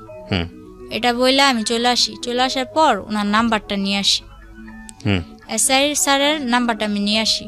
পরে আসার সময় ওই যে কেস লেখছে, উনি আবার আমার 1 কাপ চা খাওয়াইলো আর 100 টাকা দিয়া বললো গাড়ি ভাড়া দিয়া চলে যাইবা। তো গাড়ি ভাড়া দিয়া আসার সময় ফারুক আবার আমার দেখছে যে আমি থানার দিক থেকে আসতেছি, ও গাড়ি চালাইতেছে। পরে মনে করেন ও থানার থেকে ওদিকে গেছে, থানার ওদিকে গেছে, ও কিছু জানতে পারে নাই যে আমি গেছি কি ভালো মন্দ। বাসায় এসে আমার জিজ্ঞেস করছে কই গেছিলি? কাজিরহাট। আমি কই কাজিরহাট আমি ডাক্তার কাছে গেছিলাম। কই কাজিরহাট তো কোনো ডাক্তারের দোকান নাই। তো আমি বলতেছি একজন বলছিল আছে, তো গেছিলাম পাইনি, আগে একটা বানাই টানাই বলে দিছি। পরে আমার তো আর মার সাথে ফোন করতে দেয় না। যাই হোক, এক ভাবির মোবাইল দিয়া ফোন করি, অনেক কষ্টে ফোন করি। ফোন করে বললাম মা আমি তো একটা কাজ করে ফেলছি, আমার এমন এমন মারছে, তোমার এতদিন জানাই না। ওর কাছে আমি যতই মাইর খাইছি আমি কিন্তু আমার মারে জানাই নাই, ঠিক আছে। পরে মনে করেন মারে জানানোর পর মায়ে কয় তুই এটা কি করছস, তুই কেস কেন করছস, তুই এটা ভুল করছস। মারে বললাম আমারে মারছে, ওইটা কি ভুল না? এটা বলার পর মা মনে করেন আর কিছু ভাবলো না, মা টিকিট কাটলো, বাংলাদেশে চলে আসবো। মা ডাইরেক্ট আমার শ্বশুর বাড়ি আসে কেস করার 1 সপ্তাহ পর। এর মধ্যে আমার মারধরও করছে, আমি হসপিটালও আমার নিয়ে যাওয়া হয়েছে। যারা হসপিটাল নিছে তারাও মাইর খাইছে আমার জন্য, এরকম ভাবে মারতো। আর যতবার মারতো, ওই আমার বাবা যেমন আমার সামনে রেখে আমার মারে মারতো না, ওরকম আমার মেয়েটারে আর আমার ভাইটারে সামনে রেখে আমারে মারতো। তো হয়তো বা ওই সময়টায় আমার ভাইটারে নিয়ে গেছিলাম দেখে আমি জীবিত আছি আজ পর্যন্ত। যতবার মারছে, আমার মাইরা ফেলার চেষ্টা করছে, ততবার আমার ভাইটা সামনে যায় দাঁড়াইছে আর কি।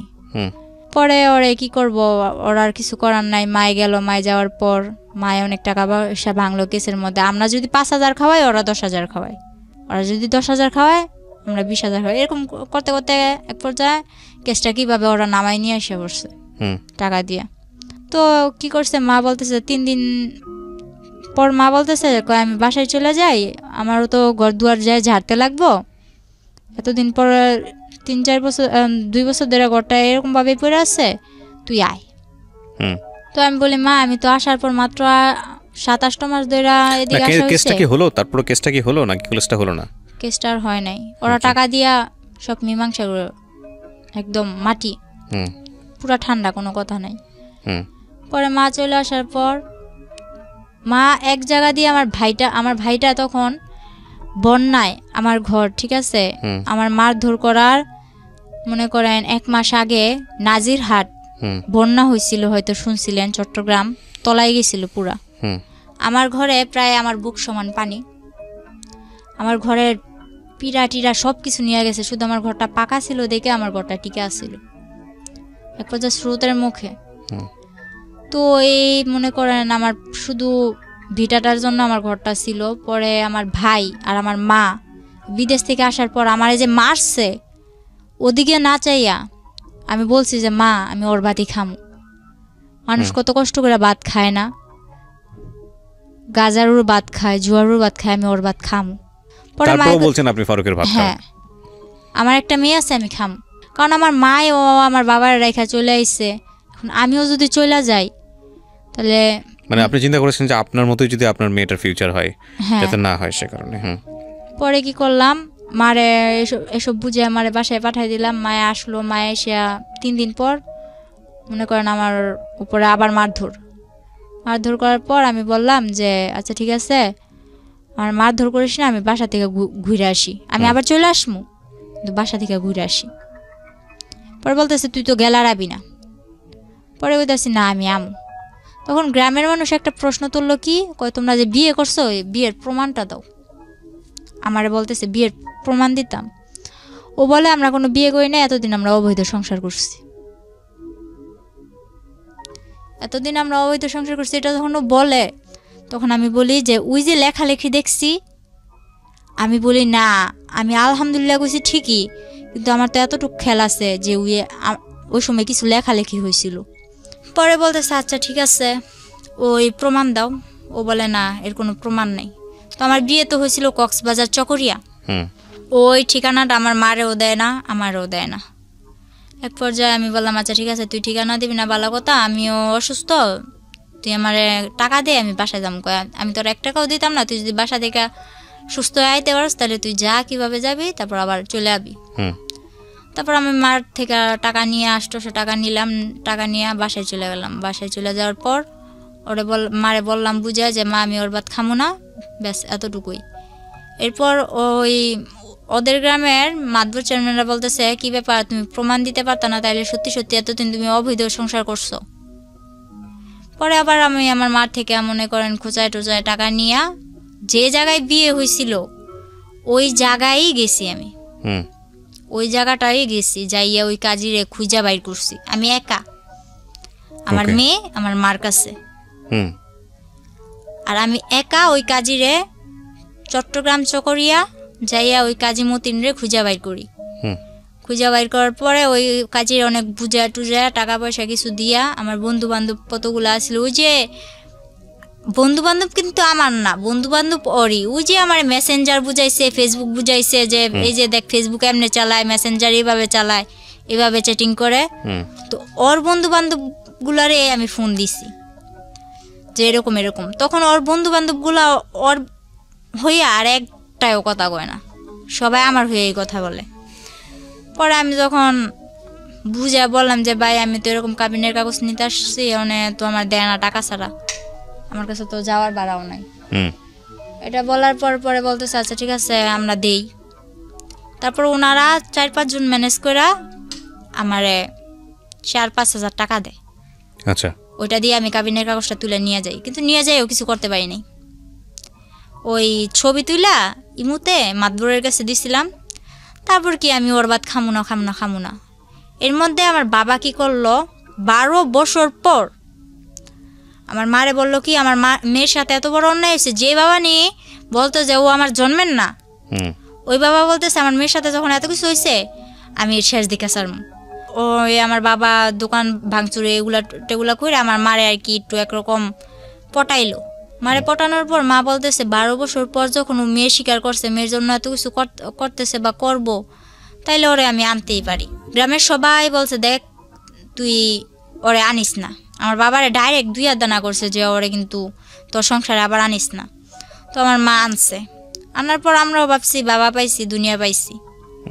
তো বাবা পাইছি দুনিয়া পাইছি এটা ভাইবা বাবারে খুব হাসি মুখে অনেক 6-7 দিন সংসার কাটিয়া গেছে। পরে আমি বললাম যে আমি কিছু একটা করবো, নয়তো তো আমার মেয়েটার ভবিষ্যৎ অন্ধকার। এটা বলার পর এই 1 সপ্তাহের মধ্যে আমার মারে পুরো, আমার মা এতদিন যে বিদেশ করছে যা ছিল আমার বাবা হাত করে নিছে, মানে এইসব কাজ করে, মানে এই ধান্দাবাজি করে। তো আমার মারে কিভাবে এসব করে আমার মাও বুঝতে পারে নাই যে আমার মারে একদম সর্বশান্ত করে দিচ্ছে। তারপর আমার মা কি করলো, এই 1 সপ্তাহের মধ্যে এরকম করার পর আমি বলতেছি, আমার বাবাও কি করলো, আমার মার সাথে আবার ঝগড়াঝাটি। তো যখন বললো তুই এরকম করলে কোনো লাভ নাই, এখন সবকিছু তো আমার বাবা বলতেছে মারে এই কথা বলার পর মা বললো আচ্ছা ঠিক আছে সবকিছু তোমার, তাইলে তুমি সংসার চালাও। কয় চালামু, আমি ভুষামাল রাখছি, এই ভুষামালের জন্য তুই টাকা দে। তো মা বললো আমি টাকা দিম কইতে, যা ছিল তোমার তো দিয়েই দিছি, বলে কিস্তি তুলে দে। শেষ পর্যায়ে মা একটা কিস্তি তুলে দেয়। কিস্তি তুলে দেওয়ার পর বাবা ওই কিস্তির টাকা মোকা নিয়ে বাবা চলে যায়। তো ওই সময় আমাদের সংসারটা এরকম পর্যায়ে যায়, একবেলা খাইতো আর একবেলা তাকায় থাকি। তখন আমি বললাম মা আমি কিছু একটা করুন। তো মা কি করলো, বয়স বাড়াইয়া আমার জন্ম তারিখ হলো 2002 সালের এপ্রিল মাসের 3 তারিখে। তো আমার জন্মের 1995 সালে না কয় সালে আর কি, আমার 25 বছর করে একটা পাসপোর্ট করে, জন্ম নিবন্ধনের কার্ড করে। 11 দিনে আমার মা পাসপোর্টটা বের করে, টাকা দিয়া ধার করে টাকা নিয়ে আমার পাসপোর্ট করছে, আর বাহিরে পাঠাই দিব। বাবা 1 মাস পর আবার আইসা বলতেছে আমি সংসারের হাল ধরমু, মাইয়াটা বিদেশ পাঠান লাগতো না, মাইয়ারে বিয়া দিম। আমার মেয়েটা আছে, বলতেছে নাতিন আমি পালমু, মাইয়া বিয়া দিম। তখন মা এখনো জানে না, কিন্তু আমি খবর নিয়ে দেখছি এমন একটা ছেলের সাথে বিয়ে দিতে চায় যে মনে করেন, আমি মনে করি যদি গরিবের ভাতও খায় না, বাসতলায়ও থাকে না, তাও সুখ আছে, কিন্তু যারা নেশা করে তাদের ভিতরে সুখ নেই। এটা জানার পর আমি মনে করেন বাবার সাথে অনেক রাগারাগি, অনেক কিছু। পরে আমি আবার ফারুকের সাথে যোগাযোগ করা শুরু করি, লুকায় টুকায়। আমি চলে আসার পর বাবা 3 মাস আমার মোবাইলটা বন্ধ রাখে। বন্ধ রাখার পর ফলে ফারুক আমারে ফোন দিয়া পায় না, আমিও ফারুকের কাছে ফোন দিতে পারি না। তো ও ভাবে যে ওর ভাত খামো না, এই জন্য যোগাযোগ করি না। তো এটা ভাবার পর ও আমার টেনশন মাথা থেকে সারিয়ে দেয়। ওই যে আগে যে একটা বিয়ে করছে, ওই বিয়ের পরও আমাদের নবীগঞ্জ, নারায়ণগঞ্জ নবীগঞ্জ এর মধ্যে এদিকে এসে একটা গার্মেন্টসের মেয়ে বিয়ে করে, মানে সে বিয়ের উপরেই আছে আর কি মোটামুটি। পরে আমি জানতে পারি যে কোনোভাবে, জানতে পারার পর ওরে বলি যে তুমি এরকম বিয়ে করছো। বিয়ে করছি ঠিক আছে, তুই যদি নারায়ণগঞ্জ আইসা আমার জন্য টাউনে আইসা কোনো একটা কাজকর্ম ঠিক করস, তাহলে আমি তোর কাছে পড়বো, একটা বাসা লবি, তুই আর আমি থাকবো। তো আমি বললাম যে বাবা আমি বিয়ে করবো না। তখন আমার বাবা আমারে অনেক মারধর করে। আপনি আবার চলে যান ফারুকের কাছে? চলে যাই না, ও আমার কাছে আসে না। আপনি যান, যেতে রাজি ছিলেন? হ্যাঁ। পরে বাবা আমার অনেক মারলো, মনে করেন আমারে তো বাবুর আব্বু মারছেই, ফারুক তো আমারে মারছেই, কিন্তু ফারুকের থেকে দ্বিগুণ আমার বাবা আমারে মারলো। পরে আমার জন্য মা অনেক মার খাইলো। পরের দিন আমি বললাম যে আমি থাকবো না, আমি চলে যাবো। তো কিছুতেই আমার ঘর থেকে বের হইতে দেন আমার মা। পরে কি করলাম, বললাম আমি খালাগো বাসায় যাবো, আমার কাছে ভালো লাগতেছে না, আমি খালাগো বাসায় যাবো। এটা বইলা 40টা টাকা নিয়ে আমি ঘর থেকে বের হয়েছি, গাড়ি ভাড়া নিয়ে আর কি। 40 টাকা নিয়ে ঘর থেকে বের হয়েছি। এরপর আমি পাসপোর্ট করতে যাইয়া একটা মেয়ের সাথে, ওই সেন্টারে থাকে না, ওই সেন্টারে একটা মেয়ের সাথে আমার পরিচয় হয়েছিল। ওই মেয়েটার আমি কল করলাম যে শাপলা আমি তো এরকম বাসা থেকে বের হয়ে চলে আসছি, এখন আমি তোমার কাছে যাবো। আমি আর খালাগো বাসায় গেলাম না, আমি ঢাকা টঙ্গী চলে আসি, আবদুল্লাপুর, ওই মেয়েটার কাছে। মা তো ওদিক দিয়ে আমার মেয়ে কই গেছে, মা তো পুরা পাগল। বাবা পুরা আর কি ছড়াই দিছে যে অন্য ছেলের সাথে রিলেশন ছিল, অন্য ছেলের সাথে, হ্যাঁ এরকম। আর এর মধ্যে আমার যে মোবাইলটা ছিল ওখানে আর কি আমার দেওর, তারপর হইলো ওর গ্রামের আশেপাশে বা অন্য যারা গাড়ি চালাইতো 2-1 জনের নাম্বার ছিল না, ওইরকম নাম্বারগুলো নিয়ে সবাই আমার বাবা বিরক্ত করলো যে কার সাথে গেছে আমার মেয়ে, এগুলো আসলে লোক দেখানোর জন্য। পরে আমার বাবা এরকম করার পরে আমি চলে আসলাম। তারপর ওই ফেসবুকে ওরই বন্ধু এক আনোয়ার, ও ওমান থাকে, ও কী করলো হঠাৎ করে আমার ফোনে ফোন দিল। তখন আমি ওই শাপলার কাছে, যে মেয়েটার সাথে আমার পরিচয় হয়েছিল ওই মেয়েটার কাছে, শাপলার কাছে। পরে কি করলাম, ওই শাপলার কাছে যাওয়ার পর আমি ওই আনোয়ার কল দিছে আমারে। কল দেওয়ার পর আমি রিসিভ করি না, ও রিসিভ করে বললো যে মিম কই। বলে মিম তো ঘুমাইতেছে, ও তো অনেক অসুস্থ, ও তো ওর বাড়ি ছেড়ে চলে আসছে, ওর বাবার অনেক মারধর করছে, ও তো এখন চলে আসছে। কয় ও কি কিছু খাইছে? ওই আনোয়ার আবার আমার প্রতি একটু দুর্বল ছিল, এটা আমি জানতাম না, তখন জানলাম ও কি কিছু খাইছে। পরে শাপলা বললো না খাই নাই, আমার কাছে টাকা নাই, খাওয়াইতে পারেনি। ওই ছেলে আবার কি করছে, আমারে কিছু না বইলা, আমার সাথে কিন্তু ওর সাথে তখন ওরকম কোনো সম্পর্ক নাই, বন্ধু হিসেবেও কোনো সম্পর্ক নেই। ও কি করলো, বললো যে তুমি এখন বিকাশের দোকান যাও। ওই মেয়েটার সাথে সাথে বিকাশের দোকানে যাওয়ার পর 10,000 টাকা দেয় ওরে আমারে খাওয়ানোর জন্য, কিন্তু আমি জানি না। পরে ওই মেয়েটা আমার বলে না, আমার ফোনে আর ফোন দেয় না, ওই শাপলার নাম্বার নিয়ে শাপলার সাথে যোগাযোগ করে আমি কেমন আছি, ভালো আছি কি না, শাপলারে জিজ্ঞেস করে, তো আমারে জিজ্ঞেস করে না। পরে শাপলা আমার খাওয়াইতেছে দাওয়াইতেছে খুব ভালো। এর মধ্যে আরেকটা ছেলে, ওর নামটা আমি ভাঙতে চাইতেছি না, ওই ছেলেটাই মেসেঞ্জারে আমারে বলে, ওই ছেলেটার সাথে আমার অনেক দিন ধরে যোগাযোগ, আমার মেয়ে আছে, আমার কিভাবে সংসার ফেলায় আমি আসছি, আমার বাবা আমারে মারধর করে, টোটালি সব জানে ফেসবুকে। হ্যাঁ, ওই মেসেঞ্জারে কতগুলো গ্রুপ থাকে না, ওই গ্রুপ থেকে সব জানে। সব জানার পর তারপর ও বলল কি, ওরে কিন্তু আমি প্রথম আঙ্কেল ডাকছিলাম, ওই ছেলেটারে প্রথমে আমি আঙ্কেল ডাকছিলাম। পরে ওই ছেলেটা বলে যে, আমি বলতেছি যে এক পর্যায়ে যখন আমি ওই টঙ্গী আবদুল্লাপুরে চলে আসি, এরপর আস্তে আস্তে আমি ওই মেসেঞ্জারে কথা বলা শুরু করি, ফারুকের সাথেও আর ওর বন্ধু বান্ধবের সাথেও, আর আমার কিছু বন্ধু বান্ধব আছে ওদের সাথেও। এরকম করতে করতে অনেক বন্ধু বান্ধব হয়ে গেল।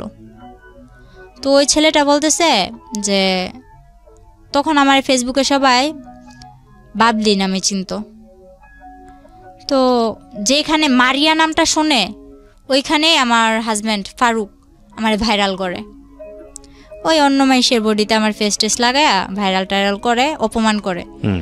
তো আমার এক ফ্রেন্ড আমারে মিম আক্তার নামে একটা আইডি খুলে দিল।